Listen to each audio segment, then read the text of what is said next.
옛날 옛적 프랑스의 작은 마을에는 루이라는 소년이 살고 있었습니다. 루이는 늘 모험을 꿈꾸는 아이로 그의 하늘을 바라보는 눈에는 항상 별들이 반짝였죠. 하지만 그의 일상은 지루했고 그가 가는 곳은 언제나 농장과 학교와 농장을 오가는 길뿐이었습니다.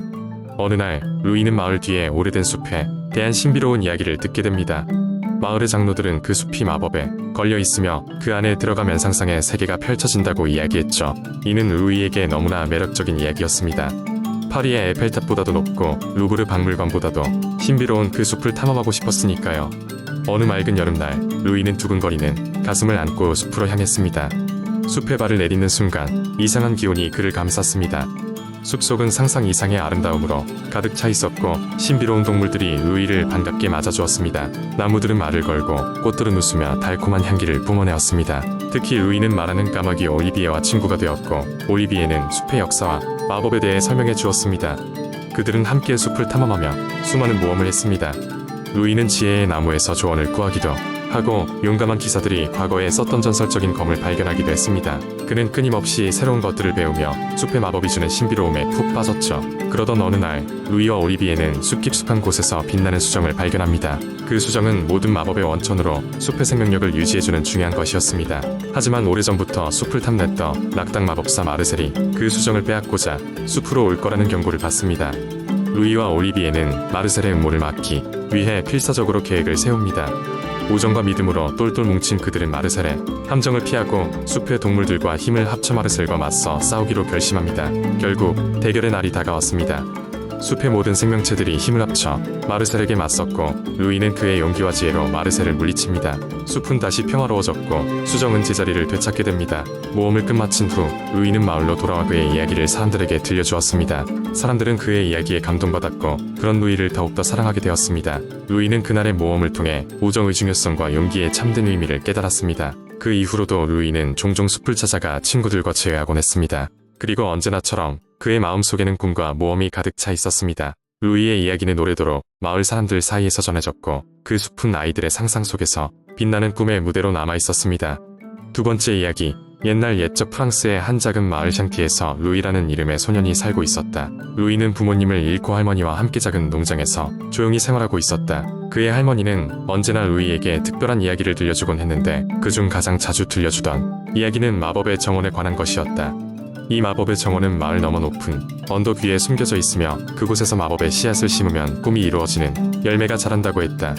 루이는 할머니가 들려주던 이야기를 항상 진지하게 듣고 마법의 정원을 언젠가 찾아보기로 결심했다. 어느 여름날 루이는 친구 자크와 함께 모험을 떠나기로 결심했다. 두 소녀는 아침 일찍 출발하여 언덕을 향해 걸어갔다. 그들은 깊은 숲을 지나고 작은 강을 건너며 정원의 입구를 찾기 위해 몇 시간을 헤맸다. 마침내 해가 지기 시작할 때쯤 그들은 반짝이는 빛을 발하는 희미한 입구를 발견했다. 정원의 내부는 루이와 자크가 상상했던 것보다 훨씬 더 아름다웠다. 각양각색의 꽃과 희귀한 나무들이 보석처럼 빛났으며 신비로운 향기가 코를 간지렸다. 그곳에는 황금빛으로 빛나는 씨앗들이 널려 있었다. 루이는 조심스럽게 씨앗 하나를 집어들고 자기 집 뒤뜰에 심기로 마음먹었다. 집으로 돌아온 루이는 씨앗을 정성스럽게 심고 매일 물을 주며 돌봤다. 시간이 흐르며 마법의 나무는 자라나기 시작했고 머지않아 꿈에 열매들이 탐스럽게 열리기 시작했다. 루이는 소망을 담아 첫 번째 열매를 따서 한 입 베어 물었다. 순간 그는 갑자기 마법처럼 음악의 달인이 되었다. 마을 사람들은 루이의 변화를 알게 되었고 그의 음악을 듣기 위해 여기저기서 몰려들었다. 루이는 마법의 나무 덕분에 많은 새로운 친구들을 사귀고 마을에서도 유명하게 되었다. 이러는 동안 루이는 나무에게서 받은 선물들을 항상 감사히 여기며 절대 욕심부리지 않고 주변 사람들과 나눴다. 해가 거듭되면서 루이는 마법의 정원에서 얻은 씨앗으로 인해 마을에 더 많은 행복과 번영을 가져다 줄 수 있었다. 마을 사람들은 그를 영웅으로 여겼고 루이와 자크의 이야기는 오랫동안 전해지게 되었다. 쓰라린 고난을 겪고 마법의 씨앗을 소중히 간직했던 루이의 이야기는 마을 사람들에게 희망과 용기의 상징이 되었고 자선과 우정의 중요성을 잊지 않도록 그들을 일깨워 주었다. 그리하여 마을은 더욱 화목하고 평화롭게 번영했으며 루이의 이름은 모두의 마음속에 영원히 남게 되었다. 세 번째 이야기. 옛날 옛적 프랑스의 아름다운 루아르 계곡에 살고 있던 마법사가 있었어요. 이 마법사의 이름은 르네였고 그는 그의 지혜와 마법의 힘으로 마을 사람들 사이에서 존경받고 있었어요. 르네는 하늘 높이 솟아오르는 탑에 거주하며 망원경을 통해 별을 관찰하고 천체의 움직임을 연구하는 것을 좋아했어요. 어느 날 르네는 마을 시장에서 이상한 속삭임을 듣게 되었어요. 속삭임은 한 묘목의 운명이 나무의 왕이 되는 것이며 그것은 마을에 큰 번영을 가져다 줄 것이라는 이야기였어요. 호기심이 발동한 르네는 마을 시장에 찾아가 사람들에게 이 속삭임을 들었다고 말했어요. 그러자 사람들은 놀라움을 금치 못했어요. 왜냐하면 그 이야기는 마을의 오래된 전설로 사람들이 잊고 있었기 때문이었죠. 그 전설은 어떤 나무가 천년에 한 번 왕이 되어 그 땅에 번영을 가져올 것이라는 내용이었어요. 이 이야기에 흥미를 느낀 르네는 전설을 확인하기 위해 마법의 숲으로 여행을 떠났어요. 숲은 생명으로 가득했고 곳곳에서 신비한 생명체들이 살고 있었어요. 르네는 숲의 중심에 도착해 전설의 묘목을 찾기 시작했어요. 그 묘목은 강한 빛을 바라며 대지에서 솟아나고 있었죠. 그는 묘목에 다가가 주의를 기울여 그 나무가 진정한 나무의 왕이라 확신을 했어요. 하지만 묘목을 위협하는 검은 안개가 서서히 다가오기 시작했어요. 그것은 전체 숲의 어둠을 가져올 수 있는 치명적인 위협이었죠. 용감한 르네는 즉시 자신의 마법으로 안개를 물리치기 시작했어요. 그는 자신의 손에서 빛을 띄우고 주문을 외워가며 나무를 지켰어요. 긴 싸움 끝에 르네는 자신의 모든 힘을 쏟아부어 암흑을 물리칠 수 있었어요. 이 모든 과정이 끝나자 묘목은 거대하고 우아한 나무로 성장하기 시작했고 금세 숲에 새로운 활기를 불어넣었어요. 마을로 돌아온 르네는 무사히 전설을 이루었고 마을 사람들은 자축하며 그를 영웅으로 맞이했어요. 그 나무의 왕 덕분에 루어르 계곡은 전례 없는 번영과 평화를 누리게 되었죠. 이에 마을 사람들은 매년 나무에게 감사의 축제를 열며 그들의 영웅인 르네를 기리는 전통을 이어갔답니다.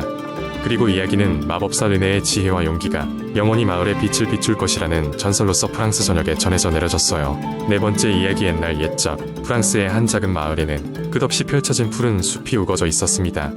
이 숲은 사시사철 신비로운 안개로 둘러싸여 있었고 현지인들은 이곳에 요정들이 산다고 믿었습니다. 그 중에서도 특히 숲의 깊은 곳에는 루시라 불리는 아름다운 요정이 살고 있었는데 그녀는 숲과 자연을 수호하는 역할을 맡고 있었습니다. 마을에는 마르셀이라는 용감한 나무꾼이 살고 있었습니다. 그는 언제나 활기차며 마을 사람들에게 도움을 아끼지 않는 사람이었습니다. 어느 날 마르셀은 마을에 갑작스럽게 닥친 기근을 해결하기 위해 험난한 숲속 깊이 들어가 나무를 베어오는 임무를 맡게 되었습니다. 마을 사람들은 마르셀이 돌아올 때까지 무사히 기다리기로 약속했습니다. 숲속 깊이 들어간 마르셀은 예상치 못하게 길을 잃었습니다. 숲은 점점 짙어졌고 마을로 돌아가는 길을 찾을 수 없었습니다. 굶주림과 추위에 지친 마르셀은 절망감을 느끼며 나무 아래에 주저앉아 쉬기로 했습니다. 그때 눈부신 빛과 함께 루시 요정이 나타났습니다.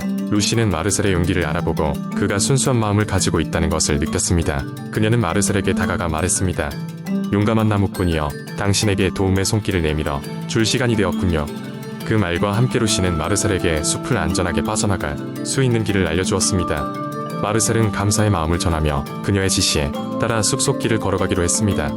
하지만 길을 가던 중 마르셀은 갑자기 큰 소리를 내며 흔들리는 나무에서 무엇인가 떨어지는 것을 보게 되었습니다. 그는 재빨리 그곳으로 다가가 보았고 그곳에는 사나운 늑대들이 모습을 드러냈습니다. 마르셀은 옆에 있던 나무 막대기를 잡고 용감하게 늑대들을 쫓아내려고 했습니다. 하지만 그의 힘만으로는 역부족이었습니다. 바로 그때 다시 한번 루시가 나타났습니다. 그녀는 마르셀의 용기를 칭찬하며 마술로 늑대들을 순식간에 잠재웠습니다. 마르셀은 루시에게 깊은 감사의 인사를 전하고 그녀의 도움이 없었다면 무사하지 못했을 거라며 고마워했습니다. 루시는 마르셀에게 마을로 돌아가는 길을 다시 안내해 주었고 마르셀은 무사히 마을로 돌아갈 수 있었습니다. 마을 사람들은 마르셀을 환영하며 그의 모험 이야기를 들었습니다. 숲속의 요정과 용감한 나무꾼의 이야기는 마을 사람들 사이에서 전설로 전해졌고 마르셀의 용기는 오래도록 기억되었습니다. 그 뒤로도 마르셀은 늘 숲을 돌보았으며 루시 요정과의 인연을 소중히 여겼습니다. 그리고 마을 사람들은 숲의 아름다움과 신비로움을 한층 더 소중하게 여기면서 요정과 나무꾼의 이야기로 꿈과 희망을 간직하게 되었습니다. 다섯 번째 이야기. 옛날 옛적 프랑스의 어느 작은 마을에 루시라는 소녀가 살고 있었습니다. 루시는 너무나도 커다란 꿈을 가진 소녀였는데 그 꿈은 마법을 부릴 수 있는 진짜 마법사가 되는 것이었습니다. 그녀의 부모님은 마을에서 빵을 굽는 빵집을 운영하고 있었고 루시는 어릴 때부터 부모님의 일을 도우며 자랐습니다. 매일 아침 마을로 퍼져나가는 신선한 빵 냄새와 함께 눈을 뜨는 루시는 그 순간이 가장 행복했습니다. 어느 날 루시는 빵집 지하에 있는 오래된 창고를 청소하다가 낡은 책 한 권을 발견했습니다. 그 책은 마법에 관련된 것이었고 루시는 그것을 읽으면서 매일 밤 자신의 방에서 몰래 마법 연습을 하곤 했습니다. 가장 흥미로웠던 것은 특별한 마법의 바게트를 만드는 주문이었습니다.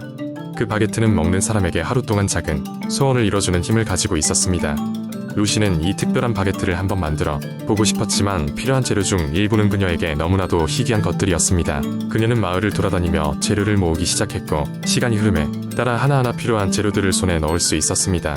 가장 마지막으로 필요한 것은 황금 물결의 밀가루라는 것으로 먼 산 너머에 신비로운 밀밭에만 있다는 전설이 있는 것이었습니다. 언젠가 루시는 그 밀밭의 위치를 알게 되었고 여행을 떠나기로 결심했습니다. 수많은 역경을 겪으며 드디어 그 밀밭에 도착한 루시는 신비로운 빛깔로 춤추는 밀들을 발견했습니다.